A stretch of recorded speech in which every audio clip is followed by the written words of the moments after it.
Hello বন্ধুরা, কেমন আছো তোমরা সবাই? আশা করি সবাই ভালো আছো। আমি শ্যাম আর তোমরা দেখছো হাই ফ্লায়ার। তো অনেক দিন পরে আসলে বেশ কিছু কারণ ছিল যেগুলো আস্তে আস্তে তোমাদের কাছে রিভিল হবে।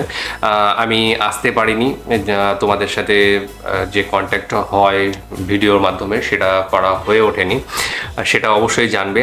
আর যেটুকু জানি, যেটুকু খবর আমার কাছে পৌঁছেছে তাতে বাংলাদেশেও ইন্টারনেট বন্ধ ছিল এবং যেহেতু তোমাদের নিয়েই আমার এই যে জগৎটা সেটা, সেই জন্য তোমাদের খোঁজ খবর প্রায়শই রাখতেই হয়, সেটা সংবাদ মাধ্যমের মাধ্যমে হোক বা যে কোনো মাধ্যম দিয়েই হোক। তো বাংলাদেশে একটা উত্তপ্ত পরিস্থিতি চলেছে এবং এখনও চলছে বলা ভালো। আর সেই উত্তপ্ত পরিস্থিতিটা কী নিয়ে, সেটা কোটা নিয়ে, চাকরিতে যে কোটা রয়েছে সেটা নিয়ে।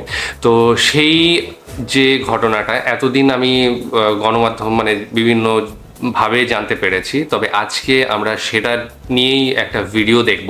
যদিও ভিডিওটা হিন্দিতে, তবুও আমার মনে হয় তোমাদের মধ্যে অনেকেই রয়েছে যারা হিন্দিটা বোঝে, এবং সাথে সাথে যে ভিডিওটা আমি এনেছি সেই যে ক্রিয়েটর ধ্রুব রাঠি, তাকে তোমরা অবশ্যই অনেকেই পছন্দ করো এবং তোমরা জানো যে সে সবসময় মানে এটা বলা হয় যে সঠিক যে পথ সেই পথ নিয়ে চলে, অনুসরণ করে, সেটা সরকার পক্ষ নিয়ে হোক বা বিপক্ষে হোক, সে কখনো ভয় পায় না। তো সেই জন্যই অনেক মানুষকে দেখেছি কমেন্টস করতে ধ্রুব রাঠির অন্যান্য ভিডিওতে যে বাংলাদেশ সম্পর্কে তুমি কিছু বলো, সেটা নিয়ে কিছু ভিডিও বানাও, এবং সেটা আলটিমেটলি গতকাল রাত্রেবেলায় ভিডিওটা পাবলিশ হয়েছে। তো সেই নিয়েই আজকের আমাদের যে প্রোগ্রামটা, যে ভিডিওটা, সেটা থাকবে। আর যে ভিডিওটা যে দেখছি সেটার টাইটেল হচ্ছে এক minute, Bangladesh is burning, what's wrong.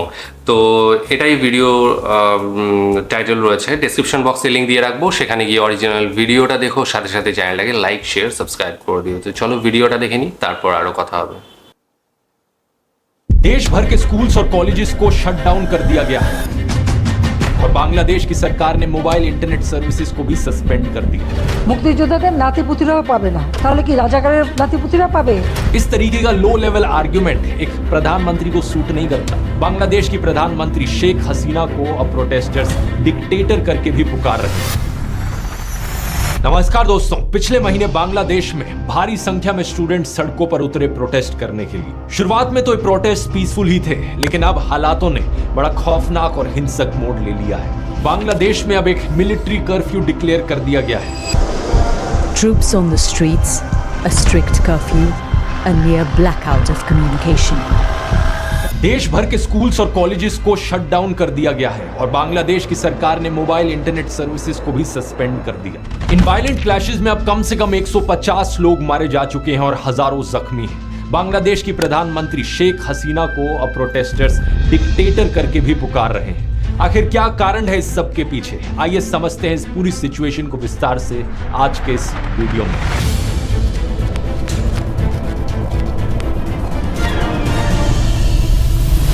In protest के पीछे सीधा कारण है दोस्तों रिजर्वेशन। बांग्लादेश का यूथ प्रोटेस्ट कर रहा है इनकी सरकार के कोटा सिस्टम के खिलाफ।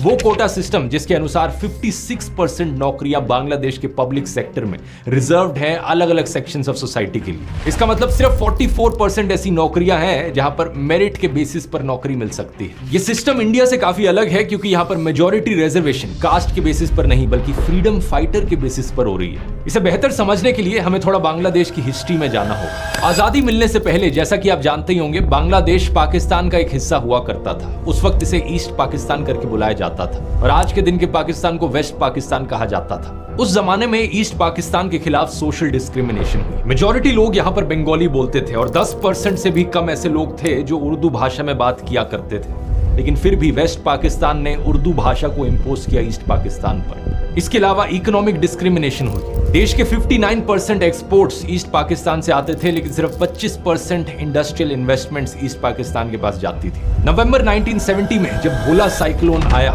एस्टिमेटेड 3 लाख लोग मारे गए ईस्ट पाकिस्तान में। One of the deadliest tropical cyclones पिछली सेंचुरी का। World in 1970, a massive storm swept into the Bay of Bengal, drowning 500,000 people. It was one of the worst natural disasters anywhere.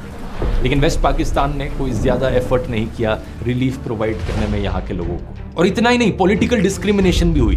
साल 1970 की elections में east Pakistan के पास 162 seats थी, waste Pakistan में 138 seats थी। Waste Pakistan में लोगों ने अलग अलग पॉलिटिकल पार्टीज के लिए वोट किया, लेकिन ईस्ट पाकिस्तान में ओवरवेलमिंग मेजॉरिटी वोट्स गए सिर्फ अवामी लीग पार्टी को, जिसे लीड किया जा रहा था शेख मुजीबुर रहमान के द्वारा। इस इलेक्शन रिजल्ट का नतीजा यह होता कि अवामी लीग दोनों ईस्ट और वेस्ट पाकिस्तान पर गवर्न करती, लेकिन वेस्ट पाकिस्तान की जो मिलिट्री थी वो बिल्कुल ये नहीं चाहती थी। उस समय के पाकिस्तान मिलिट्री के commander in chief Yahya Khan ने इस इलेक्शन रिजल्ट को एक्सेप्ट करने से ही मना कर दिया। ईस्ट पाकिस्तान पर मार्शल लॉ इंपोज किया गया और रिस्पांस में शेख मुजीबुर रहमान ने एक सिविल डिसओबीडियंस मूवमेंट करी प्रोटेस्ट के तौर पर। इसी समय वेस्ट पाकिस्तान की मिलिट्री ने बड़े भारी स्केल पर अत्याचार किए ईस्ट पाकिस्तान के लोगों के खिलाफ। शेख मुजीबुर रहमान को अरेस्ट किया गया और लाखों लोगों को मारा गया। एक जेनोसाइड हुआ ईस्ट पाकिस्तान में। करीब 1 करोड़ लोगों को रेफ्यूज लेनी पड़ी इंडिया में। अप्रोक्सीमेटली 50% पॉपुलेशन ईस्ट पाकिस्तान की इंटरनली डिस्प्लेस हो गई इसकी वजह से। इसी के बाद ही था कि 1971 की बांग्लादेश लिबरेशन वॉर हमें देखने को मिली। ये वही वॉर थी जहां पर इंडिया ने मदद करी और बांग्लादेश को आजादी दिलाई under the prime ministership of Indira Gandhi. Mujibur Rahman, the leader of East Pakistan, declared the region an independent republic, which he said will be called Bangladesh, the land of the Bengalis. East Pakistan में जिन लोगों ने आजादी की ये लड़ाई लड़ी, जिसकी वजह से बांग्लादेश एक आजाद देश बना, ये फ्रीडम फाइटर्स हुए। यही फ्रीडम फाइटर्स आज की सिचुएशन में रेलेवेंट हैं इस कोटा सिस्टम की वजह से, क्योंकि दोस्तों बांग्लादेश के इस कोटा सिस्टम में 30% जॉब्स को रिजर्व किया गया है फ्रीडम फाइटर्स के डिसेंडेंट्स के लिए। इसके अलावा कुछ और रिजर्वेशंस हैं, जैसे कि 10% औरतों के लिए, 10% जिला कोटा है बैकवर्ड डिस्ट्रिक्ट्स के लिए, 5% रिजर्वेशन है एथनिक माइनॉरिटीज के लिए और 1% रिजर्वेशन है उन लोगों के लिए जिन्हें फिजिकल डिसेबिलिटीज हो। इन सभी नंबर्स को एड अप करोगे तो टोटल 56% रिजर्वेशन बनती है, लेकिन मेजॉरिटी शेयर 56% में से है ये 30% फ्रीडम फाइटर्स का कोटा। इस आर्टिकल को देखिए, ढाका यूनिवर्सिटी में पढ़ने वाले 3rd ईयर इंटरनेशनल रिलेशंस के एक स्टूडेंट फहीम फारूकी, जो कि एक प्रोटेस्टर भी हैं, इनका कहना है कि ये प्रोटेस्ट बेसिकली कोटा सिस्टम की रिफॉर्मेशन के लिए है। प्रोटेस्टर्स चाहते हैं कि एथनिक माइनॉरिटीज वाली रिजर्वेशन और फिजिकल डिसेबिलिटीज वाली रिजर्वेशन को छोड़कर बाकी सारी रिजर्वेशंस हटा दी जाए सरकार के द्वारा। यहाँ पर ये फ्रीडम फाइटर्स वाली रिजर्वेशन सबसे इंटरेस्टिंग है, क्योंकि इसकी शुरुआत साल 1972 में ही हो गई थी, आजादी मिलने के सिर्फ 1 साल बाद। इनकी मिनिस्ट्री ऑफ कैबिनेट सर्विसेज ने उस साल एक ऑर्डर इशू किया था कि फ्रीडम फाइटर्स के लिए एक कोटा होना चाहिए। जिन लोगों ने अपनी लाइफ को रिस्क पर डाला, जिन लोगों ने संघर्ष किया अपने देश को आजादी दिलाने के लिए, उन लोगों के लिए 30% नौकरियां रिजर्व की जाए। नोट करने वाली बात यह है कि यह चीज सिर्फ फ्रीडम फाइटर्स के लिए एप्लीकेबल थी। बाद में जाकर 1997 में इस कोटा को एक्सटेंड कर दिया गया कि फ्रीडम फाइटर्स के बच्चों के लिए भी ये रिजर्वेशन दी जाए, और 2010 में फिर कहा गया कि उनके बच्चों के लिए भी ये रिजर्वेशन दी जाए। हालांकि एग्जैक्ट कोटा बाकी और कैटेगरीज के लिए चेंज होता रहा ओवर द इयर्स, लेकिन इन द एंड यही हुआ कि टोटल परसेंटेज 56% तक पहुंच गई। 2010 के इस ग्रैंड चिल्ड्रन वाले फैसले के बाद 2012-13 में एक बड़ी मूवमेंट भी हुई थी बांग्लादेश में इस कोटा सिस्टम के खिलाफ। इंडिया में जैसे यूपीएससी है, यूनियन पब्लिक सर्विस कमीशन का एग्जाम, ऐसे ही बांग्लादेश में है बीपीएससी का exam, Bangladesh public service commission. करीब 4 लाख ग्रेजुएट्स हर साल 3000 सिविल सर्विस जॉब्स के लिए कंपीट करते हैं बांग्लादेश में। काफी खराब हालत है और नौकरियों की सख्त कमी है।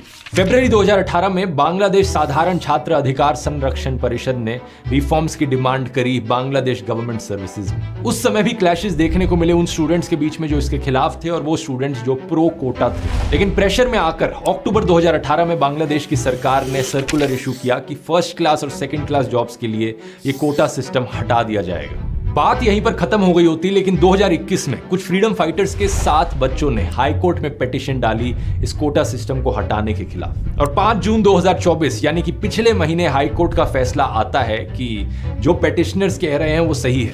सरकारी सर्कुलर को इलीगल डिक्लेयर कर दिया जाता है और कोटा सिस्टम को वापस इंट्रोड्यूस कर दिया जाता है। यही कारण था कि पूरे देश भर में प्रोटेस्ट फिर से जाग उठते हैं।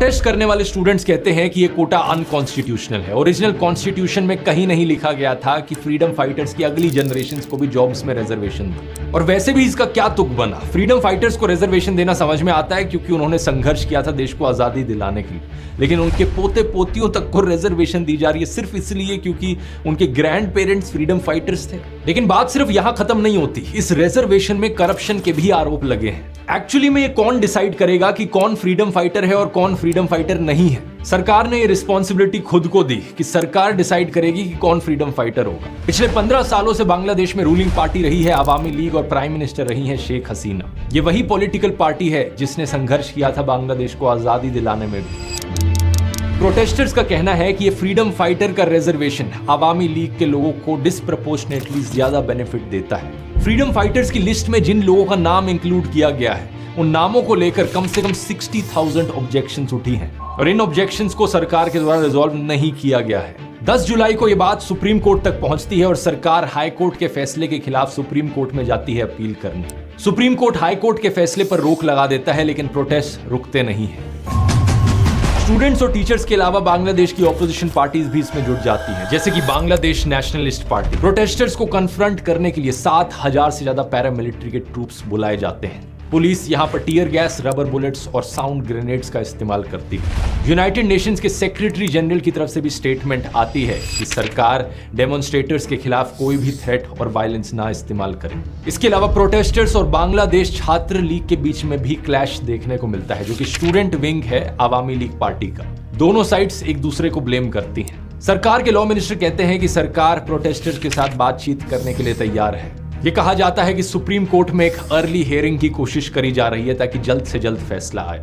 ढाका यूनिवर्सिटी के बाहर स्टूडेंट्स नारे लगाते हैं कि हम अपने भाइयों का खून बर्बाद नहीं जाने देंगे। सरकार प्रेशर में आकर एक जुडिशियल प्रोब कमेटी की भी फॉर्मेशन करती है वायलेंस के इंसिडेंट्स को इन्वेस्टिगेट करने के लिए। अवामी लीग के जनरल सेक्रेटरी कहते हैं कि सरकार कोटाज में इंटरफेयर नहीं करेगी, सुप्रीम कोर्ट के डिसीजन का इंतजार किया जाए। लेकिन प्रोटेस्टर्स का जो मेन ग्रुप था स्टूडेंट्स अगेंस्ट डिस्क्रिमिनेशन, वो अपनी सरकार के इंटेंशंस पर डाउट करता है। उनका कहना है कि प्राइम मिनिस्टर ने एक शब्द तक नहीं बोला उन मर्डर्स पर जो उनके पार्टी के एक्टिविस्ट ने किए। इस तनावपूर्ण स्थिति के बीच प्राइम मिनिस्टर शेख हसीना की तरफ से भी बड़े इररिस्पॉन्सिबल रिमार्क्स आते हैं। वो बातों को ट्विस्ट करके कहती हैं कि प्रोटेस्टर्स को इतनी नफरत क्यों है फ्रीडम फाइटर्स से? अगर फ्रीडम फाइटर्स के ग्रैंड चिल्ड्रन को रिजर्वेशन के बेनिफिट्स नहीं मिलेंगे तो क्या रजाकार्स के ग्रैंड चिल्ड्रन को बेनिफिट्स दिए जाएंगे? सिर्फ प्राइम मिनिस्टर शेख हसीना ही नहीं बल्कि इनके social welfare minister Dipu Moni और state minister of information and broadcasting Mohammad Ali Arafat की तरफ से भी सिमिलर स्टेटमेंट्स दी जाती हैं रजाकार को लेकर। आखिर क्या है ये रजाकार? रजाकार दोस्तों एक पर्शियन शब्द है जिसका मतलब होता है वॉलंटियर या हेल्पर। लेकिन 1971 की वॉर में रजाकार वाहिनी एक पैरामिलिट्री ग्रुप था जो एक्चुअली में वेस्ट पाकिस्तान की आर्मी को सपोर्ट कर रहा था। दूसरी तरफ मुक्ति वाहिनी था जो बांग्लादेश की आजादी के लिए फाइट कर रहा था। इस रजाकार वाहिनी में करीब 50,000 लोग थे जिन्होंने वेस्ट पाकिस्तान की आर्मी को सपोर्ट किया और ईस्ट पाकिस्तान के लोगों पर हो रहे अत्याचारों को इनकरेज किया या उसमें भाग लिया।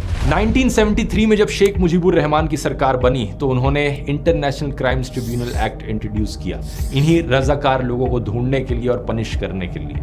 एंथ्रोपोलॉजिस्ट नयनिका मुखर्जी नोट करती हैं कि करीब 37,000 रजाकार्स को आइडेंटिफाई किया गया। इनमें से करीब 26,000 को माफ कर दिया गया सरकार के द्वारा और बाकियों को पनिश किया गया या तो जेल में डालकर या उनका ट्रायल अभी भी चलता रहा। कुछ ट्रायल्स तो इतने लंबे चले कि 2022 में भी रजाकार वाहिनी के 6 मेंबर्स को फांसी की सजा सुनाई गई फॉर क्राइम्स अगेंस्ट ह्यूमैनिटी। तो पॉइंट आप यहां समझ सकते हैं क्या है दोस्तों। बांग्लादेश में रजाकार का मतलब है गद्दार, एंटी नेशनल, देशद्रोही। और अगर कोई सरकार के खिलाफ प्रोटेस्ट कर रहा है इस रिजर्वेशन को लेकर, क्या उन्हें देशद्रोही कहना सेंस बनाता है? कोई सेंस नहीं बनाता। ये वही पुरानी स्ट्रेटेजी है कि सरकार को पसंद नहीं आया कि लोग सरकार के खिलाफ बोल रहे हैं तो उन्हें देशद्रोही घोषित कर दो। लेकिन सच बात तो यह है, जैसा अमेरिकन ऑथर और एक्टिविस्ट एडवर्ड एबी ने लिखा था, A patriot must be ready to defend his country against his government। एक सच्चा देशभक्त अपनी सरकार से भी अपने देश को डिफेंड करता है। डेमोक्रेसी का मतलब सिर्फ ये नहीं होता कि 5 साल में एक बार वोट करने चले जाओ। डेमोक्रेसी एक डायनेमिक सिस्टम होता है जहां पर लोग पॉलिटिकली अवेयर होने चाहिए। जनता बार बार देश की सरकार को अकाउंटेबल ठहराते रहे, जांचते रहे कि सरकार सही काम कर रही है या नहीं कर रही। और जरूरत पड़ने पर सरकार के खिलाफ भी खड़ी हो। प्रधानमंत्री शेख हसीना का ये कमेंट प्रोटेस्टर्स पर एक क्लियर कट एग्जाम्पल है स्ट्रॉ मैन फैलेसी का। इसका मतलब है कि आप दूसरे की आर्ग्यूमेंट को गलत तरीके से प्रेजेंट कर रहे हो और उसे तोड़ मरोड़ के पेश कर रहे हो। अगर प्रोटेस्टर्स कहते हैं कि वो उस रिजर्वेशन के खिलाफ है जो फ्रीडम फाइटर्स के पोते पोतियों को मिलने लग रही है, तो इसका मतलब ये कैसे हो गया कि वो फ्रीडम फाइटर्स को डिसरिस्पेक्ट कर रहे हैं। जब प्रधानमंत्री शेख हसीना की सरकार ने खुद इस रिजर्वेशन को हटाया था 2018 में, तो क्या वो भी फ्रीडम फाइटर्स को डिसरिस्पेक्ट कर रही थी? इस तरीके का लो लेवल आर्ग्यूमेंट एक प्रधानमंत्री को सूट नहीं करता। मैं रिक्वेस्ट करूंगा प्राइम मिनिस्टर शेख हसीना से, थोड़ी मर्यादा रखिए। प्रोटेस्टर्स की डिमांड कोई अनरीजनेबल नहीं है। लेकिन अब इस मुद्दे पर दोस्तों हमारे इंडिया के गोदी पत्रकारों की भी जरा नॉनसेंस सुनिए। सुधीर चौधरी ने आज तक टीवी चैनल के प्रोग्राम में स्टूडेंट्स के इन प्रोटेस्ट को फॉरेन फंडेड बता दिया। हवा हवा में बातें करते हुए कहा कि इसके पीछे अमेरिका और बाकी पश्चिम देशों का हाथ है। अमेरिका जैसे जो देश हैं वो पीछे से रिमोट कंट्रोल से इन दंगों को भड़काते रहते हैं, क्योंकि जो पश्चिमी बड़े बड़े जो देश हैं अमेरिका जैसे, वो उन देशों के विपक्षी दलों के साथ मिल जाते हैं। एक इंफोग्राफिक में लिखा कि विकासशील जिलों के निवासियों के लिए 10% आरक्षण। विकासशील का मतलब होता है जो विकास की तरफ बढ़ रहा हो, यानी डेवलपिंग, जबकि बांग्लादेश ने 10% कोटा पिछड़े जिलों के निवासियों के लिए दिया है। और इसके बाद सुधीर कहते हैं कि वेस्ट बंगाल के कुछ स्टूडेंट्स इन प्रोटेस्ट का समर्थन कर रहे हैं और यही स्टूडेंट्स अपने देश में आरक्षण की मांग करते हैं। ये कैसे हो सकता है? एक और चौंकाने वाली खबर यह है कि बांग्लादेश में हो रहे इस आंदोलन के समर्थन में पश्चिम बंगाल में भी अब विरोध प्रदर्शन हो रहे हैं। वामपंथी दलों के जो छात्र भारत में सरकारी नौकरियों में आरक्षण चाहते हैं, वो बांग्लादेश के उन दंगों का समर्थन कर रहे हैं जो सरकारी नौकरियों में आरक्षण खत्म करने के लिए चल रहे हैं। इतना बड़ा विरोधाभास। मुझे समझ नहीं आता कि सुधीर चौधरी जैसे सो कॉल्ड पत्रकारों की रीजनिंग पावर सही में इतनी कमजोर है या फिर ये जानबूझकर जनता को बहकाते हैं।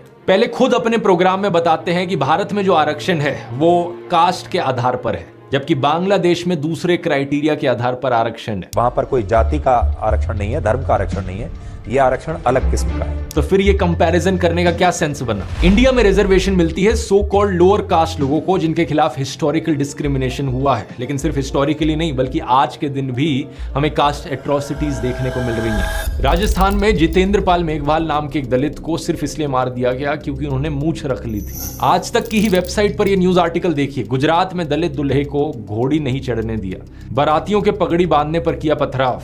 8 साल के बच्चे ने पानी की बाल्टी को हाथ लगा दिया तो उसे पीट दिया गया। और कहां हुई ये चीज? स्कूल में। सिख धर्म तो इगैलिटेरियनिज्म की प्रिंसिपल्स पर शुरू हुआ, यानी कि सब बराबर हैं, जातिवाद खत्म करो। लेकिन आज पंजाब में दलित सिखों के लिए अलग गुरुद्वारे देखे जा सकते हैं। और प्रिविलेज ब्लाइंडनेस में डूबे हुए गोदी पत्रकारों के हिसाब से तो जातिवाद है ही नहीं देश में। इनके हिसाब से तो आरक्षण जैसे पॉजिटिव अफर्मेटिव एक्शन की कोई जरूरत ही नहीं है, सब चंगा सी। इनसे मैं एक ही बात कहूंगा, आखिर जातिवाद खत्म करने की बात क्यों नहीं कहते? कास्ट बेस्ड क्राइम खत्म करने की बात क्यों नहीं करते कभी? ये जो अखबारों में एड्स छपती हैं, ब्राह्मण लड़की चाहिए, राजपूत लड़की चाहिए, जाट चाहिए, बनिया चाहिए, इन कास्ट बेस्ड मैट्रिमोनियल एडवर्टाइजमेंट्स को क्यों नहीं बंद कर दिया जाता? इस मैट्रिमोनियल एड को देखिए, यहाँ तो ये तक लिखा है कि कास्ट की कोई रिस्ट्रिक्शन नहीं है, लेकिन SC ST OBC नहीं होना चाहिए। जिस दिन इस जातिवाद को खत्म कर दोगे उस दिन कास्ट रिजर्वेशन ऑटोमेटिकली खत्म हो जाएगी। लेकिन गोदी पत्रकारों से यही उम्मीद की जा सकती है कि ये इंडिया की कास्ट रिजर्वेशन को बांग्लादेश की फ्रीडम फाइटर्स रिजर्वेशन से कंपेयर करें। इंडिया में जो रिजर्वेशन है वो सोशली और इकोनॉमिकली डिप्राइव्ड क्लासेस को ऊपर सेम लेवल पर लाने के लिए है, लेकिन बांग्लादेश में जो फ्रीडम फाइटर्स के डिसेंडेंट्स को रिजर्वेशन दिया जा रहा है वो कोई सेपरेट एथनिक माइनॉरिटी नहीं है, उनके खिलाफ कोई हजारों सालों से अत्याचार नहीं हो रहा है। इनफैक्ट वो तो सोशली रिस्पेक्टेड सेक्शन है देश का। अगर उनमें से कोई इकोनॉमिकली वीक है तो उनके लिए 5 से 10% EWS कोटा दिया जा सकता है। 21 जुलाई को बांग्लादेश के सुप्रीम कोर्ट ने भी यही कहा कि फ्रीडम फाइटर्स के इस डिसेंडेंट्स कोटा को कम करके सिर्फ 5% तक कर दिया जाए और बाकी एथनिक माइनॉरिटीज, ट्रांसजेंडर्स और डिसेबल्ड लोगों का जो कोटा है उसे 2% कर दिया जाए, तो टोटल 7% रिजर्वेशन ही हो। अब मेरा पर्सनली मानना है दोस्तों, बांग्लादेश में जो प्रोटेस्ट उठे इनके रिजर्वेशन के खिलाफ, ये सिर्फ एक सिम्टम है। असली बीमारी जो यहाँ पर है वो है अनएम्प्लॉयमेंट की। और इंडिया जैसे ही बांग्लादेश में भी बेरोजगारी एक बहुत बहुत बड़ी प्रॉब्लम बन चुकी है। पब्लिक एडमिनिस्ट्रेशन मिनिस्टर फराद हुसैन ने बताया पार्लियामेंट को फरवरी में कि 5 लाख से ज्यादा पोस्ट वेकेंट थी इनके देश में। अगर इन्हें फिलअप भी किया जाए तो भी काफी नहीं होगा। बांग्लादेश ब्यूरो ऑफ स्टैटिस्टिक्स का डेटा बताता है कि 18 से 19 लाख यंग लोग हर साल जॉब मार्केट को ज्वाइन करते हैं। 17 करोड़ लोगों का देश है, उसमें से जो वर्किंग पॉपुलेशन है वो करीब 2/3 है, यानी 11 करोड़ के आसपास। इन 11 करोड़ लोगों में से 3 करोड़ लोग अनएम्प्लॉयड हैं। बांग्लादेश में इकोनॉमी की भी हालत काफी खराब चल रही है। कंट्री के जो फॉरेन एक्सचेंज रिजर्व्स हैं वो बहुत लो है। 2022 में बांग्लादेश ने इंटरनेशनल मॉनेटरी फंड से मदद मांगी थी अपने फॉरेन एक्सचेंज रिजर्व्स को रीबिल्ड करने के लिए। रिसेंटली एक प्लान भी जारी हुआ $5 बिलियन का लोन लेने के लिए चाइना से। अब वो अलग मुद्दा है अपने आप में कि जब भी कोई देश चाइना से लोन लेता है तो उससे प्रॉब्लम कभी सॉल्व नहीं होती, बल्कि एक और नई प्रॉब्लम क्रिएट हो जाती है, चाइना की डेट डिप्लोमेसी, जो श्रीलंका के साथ देखने को मिला। लेकिन इसके अलावा इन्फ्लेशन रेट भी बहुत हाई है, 9% पर। लोगों का खर्चा बढ़ रहा है और लोगों के पास नौकरियां नहीं है। तो रिजर्वेशन सिस्टम को इंप्रूव करना तो सिर्फ पहली स्टेप है। अगर लॉन्ग टर्म में यहाँ पर सोल्यूशन निकालना है तो सरकार को फोकस करना होगा जॉब्स क्रिएट करने पर। और इन इकोनॉमिक मुश्किलों के अलावा प्राइम मिनिस्टर शेख हसीना की पॉलिटिकल मूव्स पर भी सवाल उठाए गए। जनवरी में उन्होंने अपनी 4th कॉन्जिक्यूटिव टर्म जीती, लेकिन इलेक्टोरल रिगिंग के बड़े बाहरी आरोप लगाए गए थे। इसी प्रोटेस्ट में पोस्टर्स और स्लोगन्स भी देखने को मिले जहां पर उन्हें डिक्टेटर बुलाया गया, जैसे कि ये स्लोगन, तुई के अमी के रजाकार रजाकार, के बोलचे साइरा चार। इसका मतलब है मैं और तू कौन, रजाकार रजाकार। ऐसा किसने कहा? डिक्टेटर। उम्मीद है प्राइम मिनिस्टर शेख हसीना अपने देश के लोगों की प्रॉब्लम्स को समझ पाएंगी और एक पॉजिटिव अप्रोच यहाँ पर ले पाएंगी। अगर आपको ये वीडियो पसंद आया तो बांग्लादेश की पूरी हिस्ट्री पर मैंने एक डिटेल्ड वीडियो बनाया है कि एग्जैक्टली 1971 की वॉर में क्या हुआ था। यहाँ क्लिक करके देख सकते हैं। बहुत बहुत धन्यवाद।